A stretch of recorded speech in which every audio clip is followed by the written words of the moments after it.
Ucap syukur kepada Tuhan untuk KOR yang sangat luar biasa. Saya dengar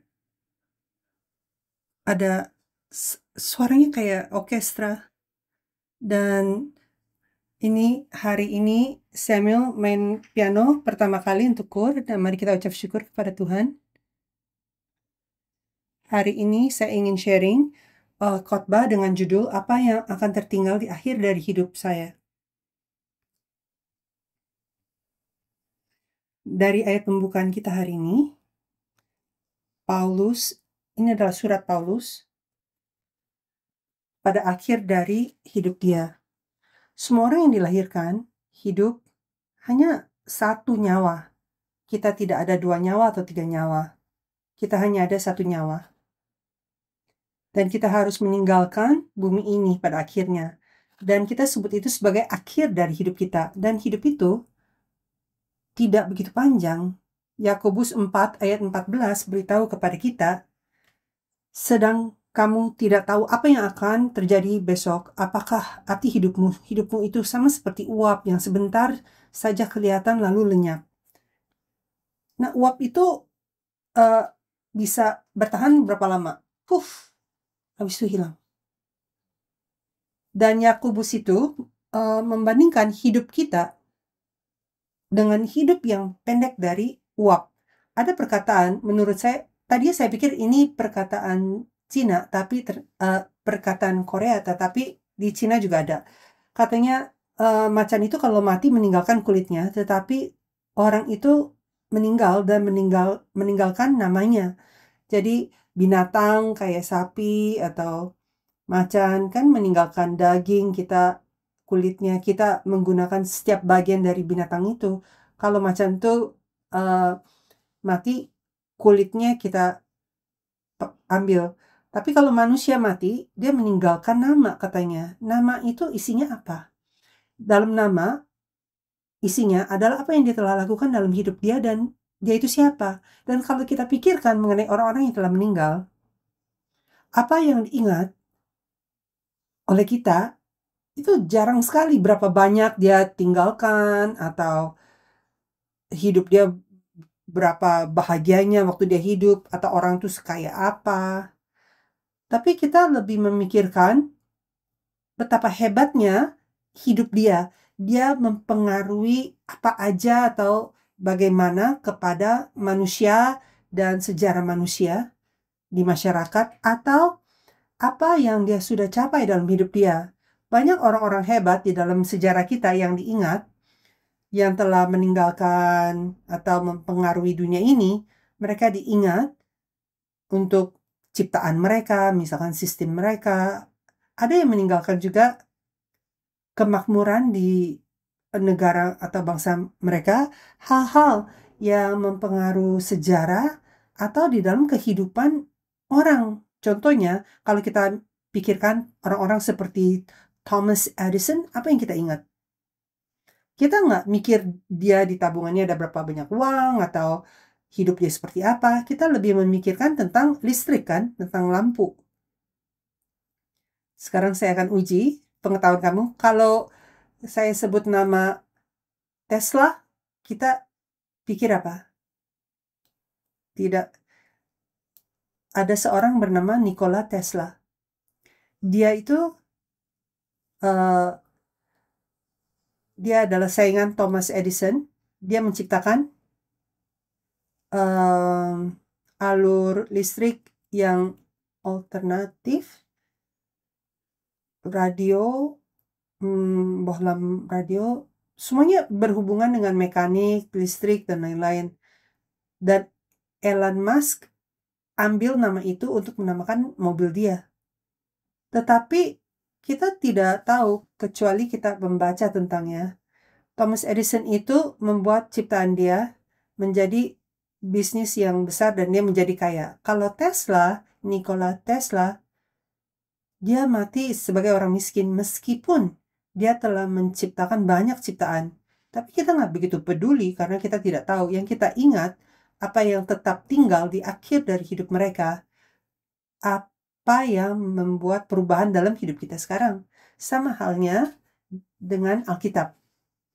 Kita ingat, contohnya, kalau kita mikir mengenai Abraham, Rasul Paulus, sering sekali kita tidak ingat tentang kebahagiaan sehari-hari mereka kayak apa, betapa kaya mereka atau bahagia mereka. Kita memikirkan tentang iman mereka yang besar dan pekerjaan Tuhan yang mereka telah lakukan itu masih mempengaruhi gereja kita dan hidup kita. Dan bagaimana mereka telah mengajarkan kita untuk ikut dan percaya kepada Tuhan. Jadi pertanyaan yang kita harus tanya kepada diri kita hari ini, dan semoga ini pertanyaan yang untuk sepanjang hidup kita, adalah apa yang kita ingin tinggalkan di dalam hidup kita ini. Karena hidup ini kita cuma ada satu kesempatan, kan? Kita bukan ada, oh hidup kita ini cuma untuk ujian, nanti kita bisa hidup kedua kali lagi untuk yang sebenarnya. Tidak seperti itu. Jadi akhir dari hidup kita, apa yang kita ingin tinggalkan, apa yang kita ingin lihat masih tetap ada. Mari kita pikirkan hal itu hari ini. Apakah saya ingin meninggalkan sesuatu yang hanya dinikmati oleh dunia, ataukah hanya banyak duit untuk anak-anak kita, atau saya ingin meninggalkan sesuatu yang bisa diingat di dalam kerajaan sorga, yang bisa membuat satu kemajuan dalam sejarah penebusan. Dan pertanyaan berikutnya adalah, apa yang saya akan tinggalkan kalau saya lanjut hidup seperti hari ini, sekarang? Jadi kita harus lihat kita tuh ke arah mana, tujuan hidup kita apa, dan bagaimana saya menjalankan hidup saya. Dan kalau saya lanjut begini terus, akhir dari hidup saya, yang mungkin besok, atau 100 tahun dari sekarang, saya tidak tahu. Tapi akan seperti apa? Apa yang akan tetap ada? Kalau hidup saya berakhir hari ini, apa yang akan tertinggal? Kalau hidup saya berakhir 1 tahun kemudian, apa yang akan tetap tertinggal? Kalau hidup saya berakhir 10 tahun dari sekarang, kita masih ada waktu. Bagaimana saya bisa merubah cara hidup saya? Di mana di akhir dari hidup saya akan ada sesuatu yang ada hasil buah yang akan tetap ada di mata Tuhan. Jadi dari ayat pembukaan kita hari ini, kita melihat banyak nama di ayat pembukaan kita, tapi kita akan memikirkan 3 nama. Yang pertama, nama Rasul Paulus. Dia adalah penulis dari ayat pembukaan kita hari ini, di saat dia bentar lagi akan meninggal, dan mungkin dia udah susah untuk bergerak, tetapi dia itu sedang merangkumkan fokus dari hidup dia, tujuan dari hidup dia. Dan dia bilang di ayat pembukaan kita hari ini, di pasal 4,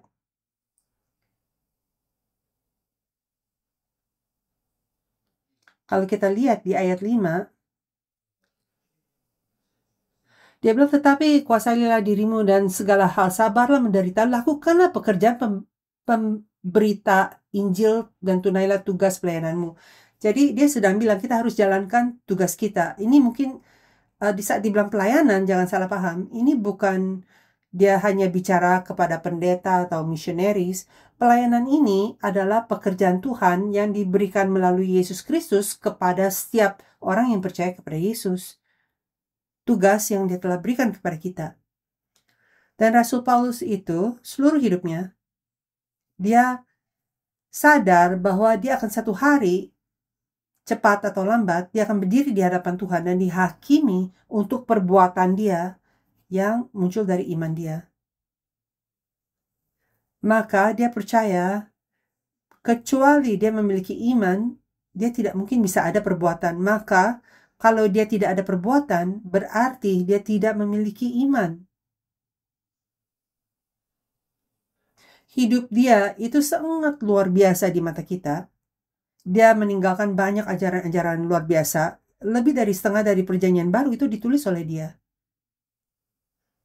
Dia juga memberitakan Injil dan mendirikan dan membesarkan batasan untuk orang-orang Kristen, orang yang percaya Yesus, dan dia mendirikan gereja-gereja yang menjadi fondasi dari gereja kita hari ini. Dan untuk melakukan hal itu, dia menjalankan banyak penderitaan, kesusahan, penganiayaan, tetapi dia adalah orang yang berdoa. Paulus itu sepanjang surat-surat yang kita bisa lihat, dia selalu berdoa, dan salah satu hal yang dia katakan hasil dari doa adalah dia sadar bahwa dia adalah orang yang berdosa. Doa itu adalah cermin. Orang yang doa itu akan bikin kita rendah hati karena membuat kita untuk bisa melihat, mencermin diri kita, lihat dalam diri kita dibandingkan dengan Tuhan, dan apa yang kurang, kekurangan kita, apa yang dosa, itu Paulus dia bertobat setiap hari. Pendeta Abraham pernah bilang, nggak penting kamu umur berapa, anak muda, masih belasan tahun, atau umur 80, 90 tahun, kita harus selalu siap untuk menghadap Tuhan. Setiap hari kita harus siap-siap. Jadi di akhir dari setiap hari kita harus selalu bilang, Tuhan, saya siap untuk ketemu Engkau. Bahkan malam ini pun kalau saya diambil nyawa saya siap. Apakah kita siap? Apa yang kita harus lakukan setiap hari untuk bisa siap? 1 Timotius pasal 1 ayat 15, Paulus berkata, perkataan ini benar dan patut diterima sepenuhnya. Kristus Yesus datang ke dunia untuk menyelamatkan orang berdosa, dan di antara mereka akulah yang paling berdosa. Dia melakukan begitu banyak hal yang luar biasa, tetapi setiap kali dia berdoa, dia sadar, saya pendosa yang terbesar. Setiap hari, setiap saat, dia selalu siap-siap untuk berdiri di hadapan Tuhan. Dia tahu orang Kristen sejati itu harus meninggalkan apa? Yaitu untuk mengajarkan Injil, untuk menginjil sampai akhir bumi. Karena itu yang Yesus katakan. Hal terakhir yang Yesus katakan, yang Yesus minta untuk kita lakukan. Ini seperti kata-kata akhir Yesus, kehendaknya Yesus, dan Rasul Paulus hanya ambil itu dan menganggapnya itu sebagai tujuan dari hidup dia. Dia menekan kepentingannya, dia menganggapnya sebagai hal yang darurat, seperti situasi hidup atau mati untuk menyelamatkan satu nyawa. Tapi banyak orang Kristen tidak menganggap firman itu serius. Dan kita bilang, oh nanti setelah saya nikah, setelah saya punya anak, setelah anak saya sudah gede, setelah saya jadi lebih stabil, setelah pekerjaan saya, bisnis saya udah selesai, setelah saya pensiun, baru saya lakukan pekerjaan Tuhan, baru saya menginjil. Rasul Paulus bilang, itu udah terlambat. Itu sudah terlambat. Apa yang pertama? Perintah Yesus atau hidup saya? Hidup saya itu bisa terjadi karena ada Yesus, karena pekerjaan ini. Untuk orang Kristen, harapan kita bukan dari dunia ini, tetapi surga. Amin. Apakah harapan kamu di dunia ini atau di surga? Hah? Nggak yakin? Tidak bisa bohong kan? Harapan saya ada di mana?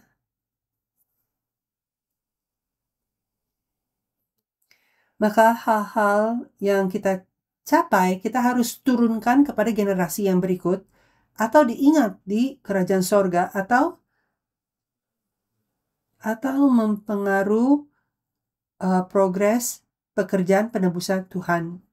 Dan kalau kita menganggap, kalau kita sedang memikir ingin menurunkan apapun ke generasi berikut, anak-anak kita atau anak sekolah minggu atau di Timotius, apa yang kita ingin turunkan kepada mereka hanya uang, nah, itu juga bagus, tapi apa yang akan membuat mereka sungguh-sungguh sukses di mata Tuhan?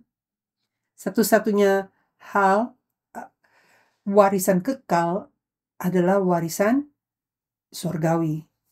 Itu sebabnya Rasul Paulus bicara tentang mahkota-mahkota surgawi yang dia menantikan, yang dia tunggu untuk bisa terima di surga. Saya doa kita juga akan menantikan banyak mahkota di kerajaan surga.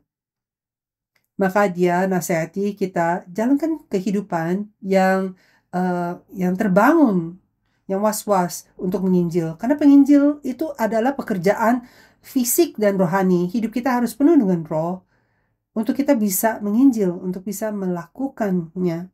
Lihat bangku-bangku yang kosong di gereja ini. Lihat gereja ini. Banyak kursi kosong, itu tugasmu, itu tugas kita semua.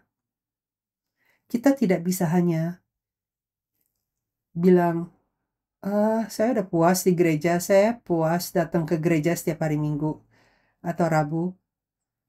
Kita harus ada hati yang rasa darurat dari panggilan Tuhan untuk mengisi kursi-kursi gereja ini secara fisik dan secara rohani juga. Rasul Paulus bilang, waktu saya bentar lagi tiba untuk pergi, dan dia mengekspresikan harapan besar, bahkan ada rasa bahagia, kayak tidak bisa tunggu untuk pergi ke surga. Ada orang Kristen yang bilang, oh pendeta, kamu kan pendeta, kamu tahu apa yang kamu harus lakukan. Ya mungkin kamu kan udah tahu kamu lakukan pekerjaan Tuhan, tapi saya di bisnis atau saya ada pekerjaan, saya nggak tahu, saya ada keluarga dan saya nggak tahu bagaimana atau di mana untuk melakukan pekerjaan Tuhan, apa itu tugas apa yang Tuhan berikan kepada saya. Tapi Rasul Paulus dia bilang sangat mudah, sangat gampang untuk dia, bagi dia hanya pikirkan apa yang Tuhan inginkan dan apa yang saya bisa lakukan untuk membantu pekerjaan itu. Apa yang saya bisa lakukan, dan lebih gampang hari ini untuk Rasul Paulus, karena kita zaman sekarang udah ada gereja, dan melakukan pekerjaan gereja itu bagian dari pelayanan. Dan kita bilang, Rasul Paulus gampang untuk dia karena dia nggak punya keluarga, dia tidak punya rumah, dia misionaris, dia pelayan. Tapi untuk saya itu sangat sulit karena saya ada pekerjaan saya ada kerja saya ada keluarga saya harus jaga banyak hal. Menurut kamu apa? Yang mana lebih gampang? Kamu apa lebih pilih kehidupannya Paulus atau hidup kamu sekarang? Mana yang lebih mudah dan yang mana yang lebih susah? Kalau kita jujur ngomong. Apa bedanya antara Rasul Paulus dan kita? Adalah Rasul Paulus, dia memikirkan apa yang Tuhan inginkan, apa yang Tuhan perlukan, apa yang gereja perlukan. Setelah itu, ada hal-hal yang dia perlukan juga. Dia menganggap apa yang Tuhan inginkan dan perlu dulu, dan dia lakukan itu dulu. Tetapi untuk kita tahu dan kita pikirkan apa yang Tuhan perlu dan mau, tapi juga ada hal-hal yang saya perlu. Maka apa yang kita lakukan, kita coba selesaikan apa yang saya butuhkan dulu, menggenapi itu dulu. Setelah itu baru melakukan pekerjaan Tuhan. Itu bedanya antara Paulus dan kehidupan kita. Saya minta maaf untuk bilang itu hidup kita. Saya juga percaya banyak di antara kalian seperti Rasul Paulus, dan saya berdoa kita semua akan menjadi seperti Rasul Paulus dalam hal memprioritaskan hal-hal dan menggenapi hal-hal di dalam hidup kita. Dan karena dia hidup untuk menggenapi pekerjaan Tuhan hari demi hari, dia tidak takut dengan maut. Tahu kenapa kita takut mati? Karena nomor satu, kita tidak yakin kita nanti ke surga atau neraka. Itu seperti dunia yang misterius setelah mati bagi banyak orang kalau kita tidak bisa percaya. Yang kedua, orang takut mati karena belum selesai bisnis mereka. Karena kita tahu kita masih ada banyak dosa untuk bertobat dan kita belum selesai bertobat semuanya. Atau kita tahu kita harus melakukan lebih banyak pekerjaan, tapi saya selama ini tidak melakukannya. Seperti balik ke sekolah, tapi PR saya belum selesai. Itu sebabnya kita takut untuk balik sekolah. Tapi Rasul Paulus tidak takut karena dia siap hari demi hari. Setiap hari dia siap. Ini bukan karena seperti, oh dia siap satu kali, setelah itu dia selalu siap. Bukan. Tapi dia setiap hari mempersiapkan diri. Dia bertobat setiap hari. Dia selalu berusaha melakukan pekerjaan Tuhan setiap hari. Dia itu selalu siap. Itu sebabnya kalau waktu untuk datang ke Tuhan, dia itu bahagia. Dia bilang, saya akan pergi. Akhirnya saya dilepaskan dan dibebaskan dari penderitaan dari tubuh ini dan masuk ke dalam rumah damai yang kekal. Saya bukannya bilang kita harus dedikasikan atau menyerahkan semua pekerjaan kita atau hidup kita dan hanya fokus kepada pelayanan. Bukan itu yang saya katakan.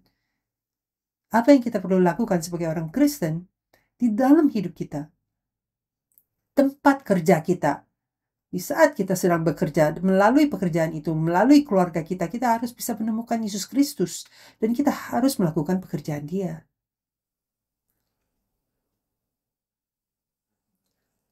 Keyakinan dan kepastian yang seperti itu membuat Rasul Paulus menjadi orang yang percaya diri dalam kuasa darah Yesus Kristus. Dan keyakinan iman itu, di saat kita memiliki keyakinan atau kepastian itu saatnya iman menjadi tujuan utama kita dan bukan hanya aktivitas sampingan atau aktivitas hanya hari Minggu. Iman itu harus menjadi hal utama bagi kita. Ada seorang di Korea yang dia itu sangat sukses waktu dia umur 30-an. Dia menjadi jutawan, dan zaman dulu jutawan tuh hal yang besar. Zaman sekarang kalau bukan miliarder berarti kamu nggak kaya. Zaman dulu dia itu sangat terkenal, guru, dia ada di TV, dalam hal-hal pendidikan, dia juga di interview dan dia itu sangat sukses. Ada diwawancara.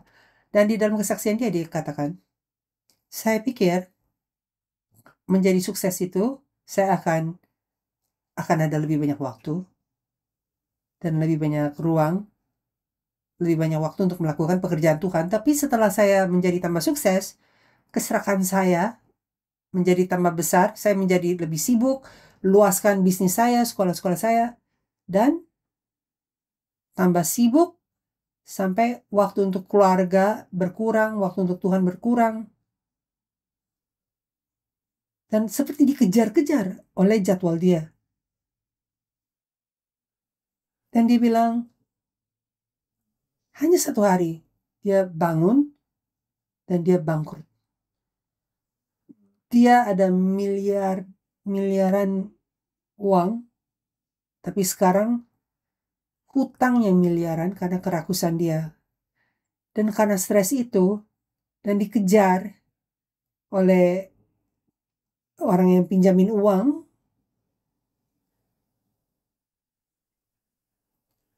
dia dikejar, dia stres, dia ingin bunuh diri.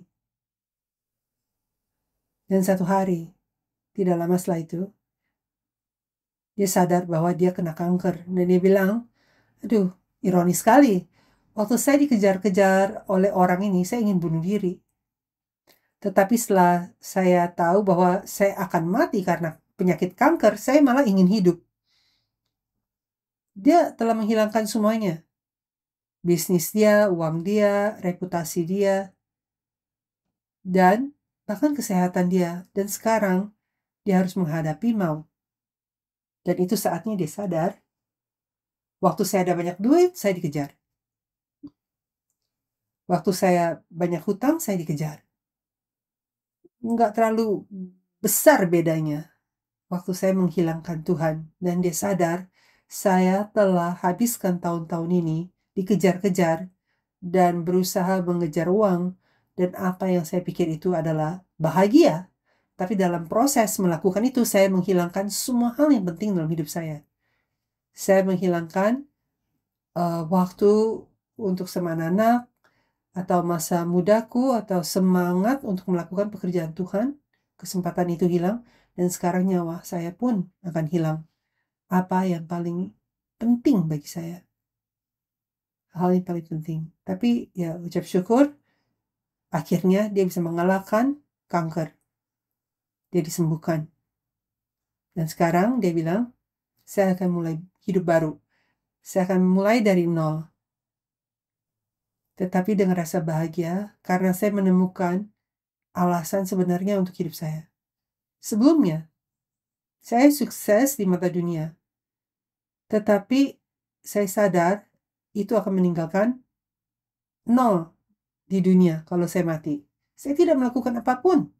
Tidak ada yang saya capai. Tetapi sekarang, Dia mengambil langkah demi langkah agar akhir dari hidup dia, nggak tahu itu kapan, dia akan bisa meninggalkan sesuatu. Kalau begitu bagaimana dengan kita? Kita sedang mengejar apa? Rasul Paulus setelah ketemu Yesus dan bertobat, dia menjadi sangat sibuk memberitakan Injil. Seperti sumur air yang meluncur keluar, meledak keluar, tapi tidak selalu berhasil atau kehidupannya bahagia di mata dunia karena dia dianiaya, diancam, disusahkan. Pada akhirnya dia hilang semuanya. Dia tadinya memiliki semuanya, nama, latar belakang, reputasi, uang, ada judul, ada pendidikan tinggi. Masa depan dia itu cerah sebenarnya. Tetapi sekarang setelah ketemu Yesus, dia habis semuanya. Dia hanya dapat satu hal. Dia menemukan arti dari hidup dia. Dia menemukan sukacita dan damai yang sejati, yang dimana penderitaan apapun tidak bisa merampasnya. Untuk dalam hal melakukan pekerjaan Tuhan, rasa sukacita dan damai itu menjadi tambah besar dalam hidup dia. Sampai dia itu sadar ini jalan yang benar, maka dia bisa menemukan damai. Kalau kita tidak takut dengan maut dan kita sadar bahwa kita ada di jalan yang benar dengan Tuhan, itu saatnya kita benar-benar mengalami rasa damai itu. Tetapi kalau kita jalankan hidup kita dengan sadar, dengan tahu, atau tanpa sadar, tetapi tubuh kita hidup kan, sel-sel hidup. Otak kita semua tahu apa hal benar untuk kita lakukan karena kita ciptaan dari Tuhan.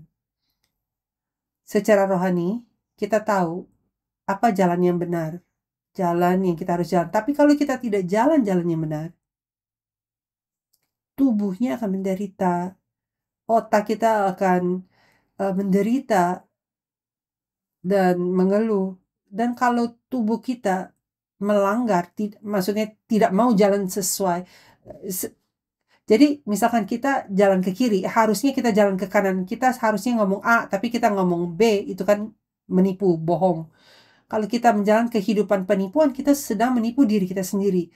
Dan tubuh kita akan menderita setiap saat. Dan tubuh kita akan jadi tambah sakit, menjadi cepat tua, dan muka kita akan menjadi gelap. Bahkan muka kita itu bentuknya akan berubah bentuk. Kita lihat banyak kalau tubuh kita nggak bisa menerimanya, itu terlalu berat beban untuk tubuh kita. Karena kita tidak jalan-jalan yang seharusnya kita jalankan.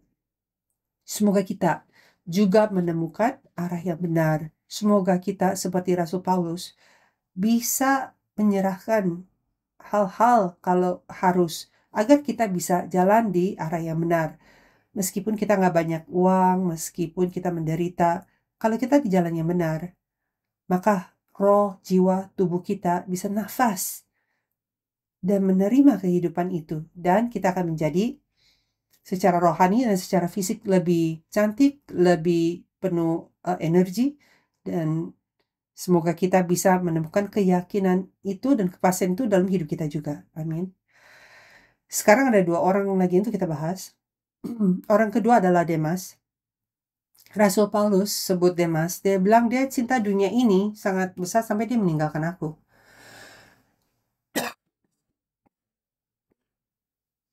Dia meninggalkan pekerjaan Tuhan. Awalnya dia partisipasi dalam pekerjaan penginjilan dengan Paulus, tapi dia nggak bisa menahan dari cobaan dunia. Karena penginjilan itu butuh banyak pengorbanan, ujian, penganiayaan, penderitaan. Dan mungkin dia pikir, umur saya masih muda. Ngapain saya buang waktu saya melakukan pekerjaan seperti ini? Kapan saya akan menikmati hal-hal yang orang lain menikmati? Seringkali, ini sama seperti kita.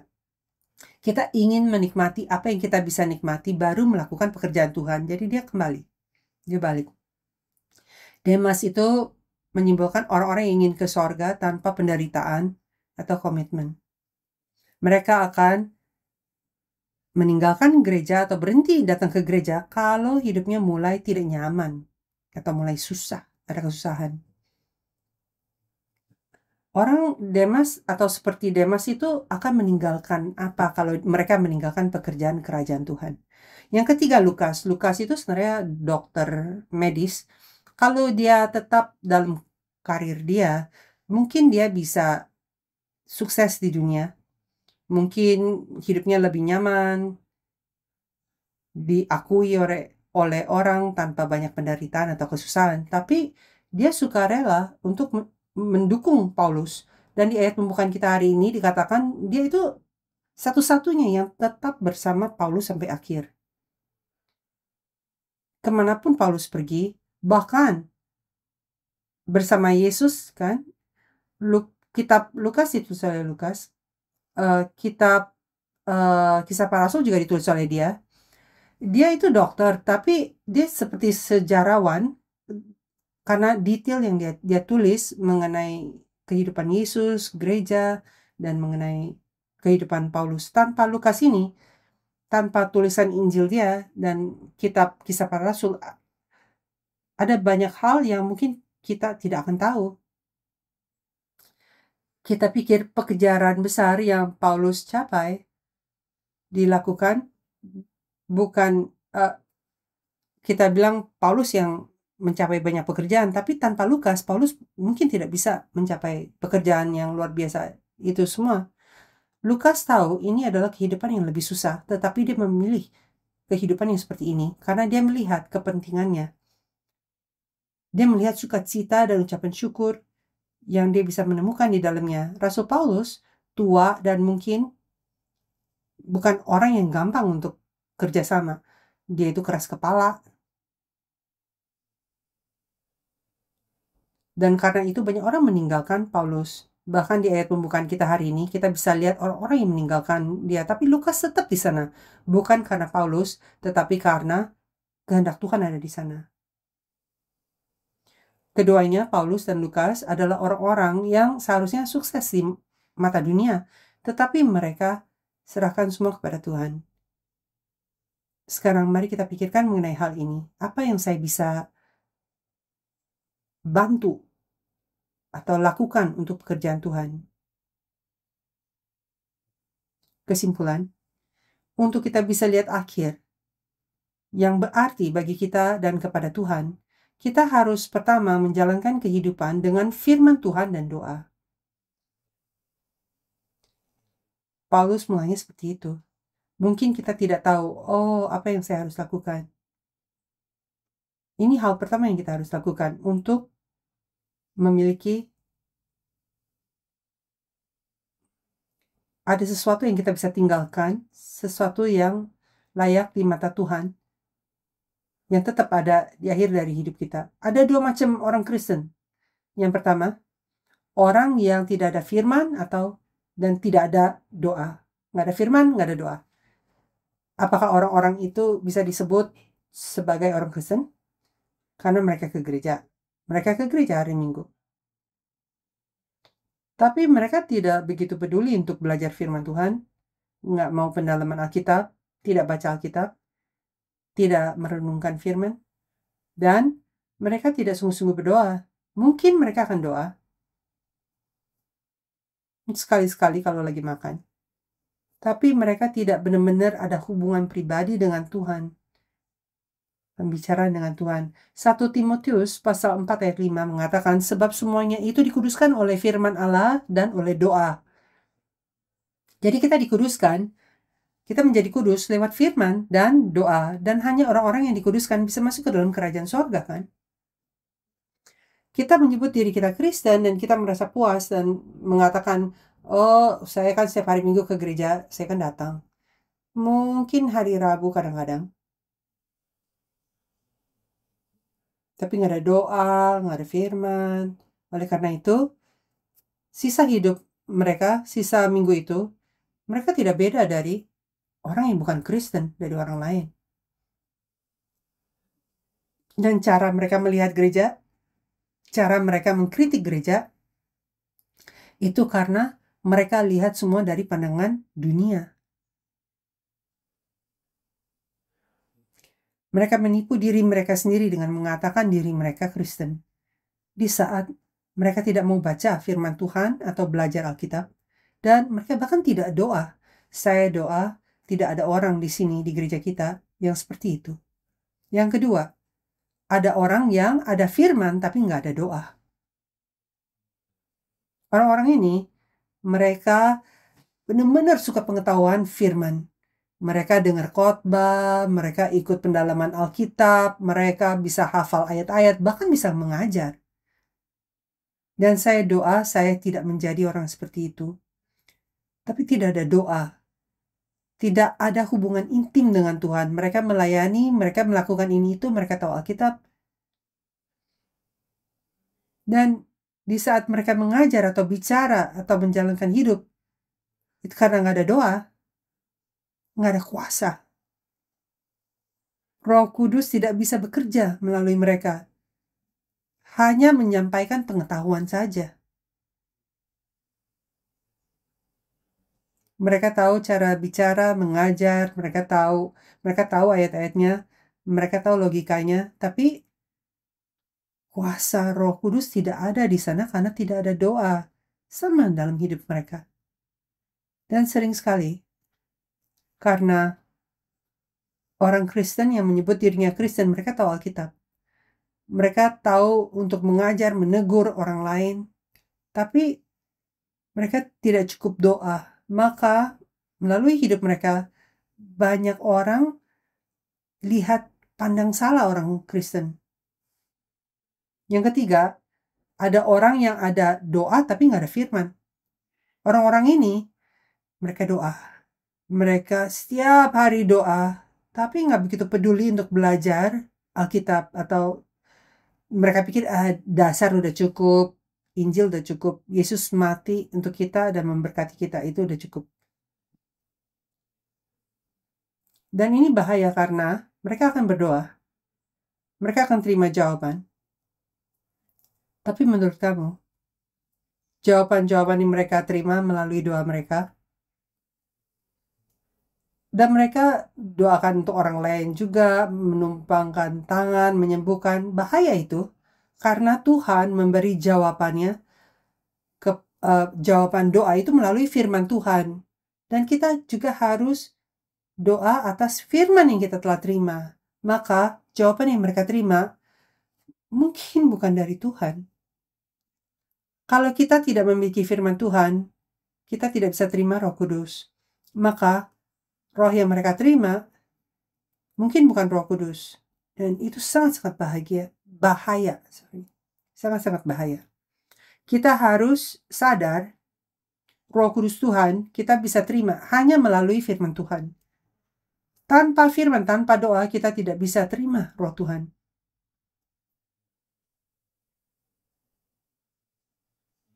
Dan karena tidak ada firman, tidak ada struktur dalam hidup mereka. Sangat berantakan. Dalam pembicaraan, kadang kita bicara suatu hal, lalu kita dengar jawaban orang itu. Tapi ini hanya bicara kepada Tuhan, tidak kasih kesempatan untuk Tuhan menjawab. Dan seperti kita lihat Rasul Paulus, di saat kita berdoa, kita menjadi rendah hati. Kita mencerminkan doa itu dan kita sadar bahwa kita adalah orang yang berdosa. Tetapi orang-orang yang berdoa, hanya doa tanpa firman, lebih gampang untuk mereka menjadi sombong. Karena mereka doanya banyak. Dan yang keempat, terakhir, orang yang memiliki firman dan doa. Saya sungguh-sungguh berdoa kita bisa menjadi orang yang memiliki firman Tuhan dan doa. Amin. Dan orang-orang ini, mereka ada kehidupan yang balance dan dekat dengan Tuhan. Hidup mereka itu terstruktur, hidup mereka balance, dan ada aturan dalam hidup mereka. Mereka tidak dikejar oleh pengaruh dari dunia ini. Tetapi karena firman Tuhan itu, Tuhan adalah Tuhan yang teratur, maka ada aturan Ibrani pasal 4 ayat 12, sebab firman Allah hidup dan kuat dan lebih tajam daripada pedang bermata dua manapun, yang menusuk amat dalam sampai memisahkan jiwa dan roh, sendi-sendi dan sumsum. Ia sanggup membedakan, pertimbangkan, dan pikiran hati kita. Kepada orang-orang seperti ini, Tuhan kasih hikmat yang khusus dan pengertian yang khusus. Di saat mereka bicara, mereka menjalankan kehidupan mereka. Yang luar biasa itu mereka menarik orang-orang lain untuk membawa mereka kepada Tuhan. Di saat mereka mengajar, mereka ada kuasa. Karena Roh Kudus itu memakai mereka. Dia telah menjadi benar-benar alat untuk pekerjaan Tuhan. Yakobus 4 ayat 6 dikatakan, tetapi kasih karunia yang dianugerahkannya kepada kita lebih besar daripada itu. Karena itu ia katakan Allah menentang orang yang congkak tetapi mengasihani orang yang rendah hati. Mari kita pikirkan dan doakan, apa itu yang kita ingin tinggalkan, apa yang akan tetap ada di dalam akhir dari hidup kita. Dan bahkan kalau kita sudah menjalankan kehidupan iman 20 tahun, 30 tahun, 100 tahun, kalau kita menjalankannya dengan cara yang salah, seperti orang yang tadi saya sharing, semoga kita tuh bisa dari hari ini step by step menjalankan kehidupan iman yang benar, di mana firman Tuhan dan doa itu balance. Dan semoga kita menjadi orang yang akan meninggalkan kemuliaan Tuhan yang sangat luar biasa. Kita bisa tinggalkan itu. Tuhan Allah Bapa kami mengucap syukur Engkau telah mengajarkan kami melalui kehidupan Rasul Paulus. Dan Bapa kami tahu bahwa kami ini jauh dari menjadi seperti Rasul Paulus. Namun Bapa kami ingin mulai paling enggak dari kehidupan yang terdiri atas firman dan doa, dan hidup yang ada tujuan, dan tujuan hidupnya adalah penginjilan. Dan Bapak Engkau telah memberikan kepada kami gereja ini, gedung ini yang sangat indah, dan gereja di mana kami tidak harus khawatirkan apapun. Tapi Bapak, apa yang Engkau ingin kami sungguh-sungguh lakukan? Apa yang kami harus lakukan dan bagaimana kami harus lakukannya? Berikan kepada kami hikmat. Bantu agar gereja ini bisa penuh dengan Roh Kudus-Mu, penuh dengan jemaat-Mu, umat-Mu, dan bisa melakukan pekerjaan-Mu dan melayani, memberitakan Injil sampai akhir bumi, agar di akhir zaman atau di akhir dari kehidupan kami, Engkau bisa mengatakan hamba yang baik dan setia, Engkau telah melakukan hal yang baik. Bapa, kami menantikan mahkota-mahkota yang indah yang Engkau akan berikan kepada kami di sorga. Berikan kepada kami ada kehidupan yang benar-benar nyata dalam kerajaan sorga. Dan di saat kami menjalankan kehidupan seperti itu, bantu kami di arah yang benar. Terima kasih atas bantuan Roh Kudus. Kami doa ini semua dalam nama Tuhan Yesus Kristus. Amin. Mari kita ucap syukur kepada Tuhan.